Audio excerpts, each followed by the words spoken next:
Hi friends, அனைவருக்கும் வணக்கம். இன்றைக்கி நம்ம ஸ்ரீஸ் ப்ராடக்ட்லேருந்து என்ன பார்க்க போகிறோம் அப்படின்னா, இன்றைக்கி காலையில் பால் காஃபியில் சுக்குமல்லி காஃபி நம்ம வீட்டில் நாம்ளே தயாரிக்கிற பொருள் நம்ம ஸ்ரீஸ் ப்ராடக்டில் செஞ்சு வச்சு பாருங்கள்.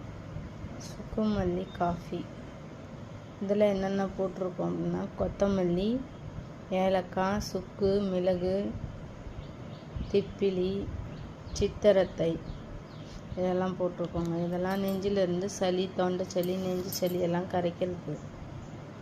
குழந்தைங்கள்லேருந்து பெரியவங்க வரையிலும் அனைவரும் இதை சாப்பிட்லாம். இதையெல்லாம் வறுத்து அரைச்சி நம்ம தண்ணியில் கொதிக்க வச்சு இது கூட நாங்கள் பனவெல்லம் போட்டு காய்ச்சி குடிக்கிறோம். வேணுங்கிறவங்க பனவெல்லம் போட்டுக்கலாம், இல்லை பனங்கற்கண்டு இருக்கிறவங்களும் போட்டுக்கலாம். வேணுங்கிறவங்க எங்களை கான்டாக்ட் பண்ணி ஆர்டர் பண்ணிக்கலாம். 100 கிராம்லேருந்து 200 கிராம், அரை கிலோ, 1 கிலோ எவ்வளோ கேட்குறீங்களோ அவ்வளோ செஞ்சு தரோம். இது full and full homemade product, chemical free. இது ஒரு சிலர் ஹாஸ்பிட்டலுக்கு போய் சளி பிடிச்சா சரியாக மாட்டேங்குதுங்கிறவங்க காலைல பாலுக்கு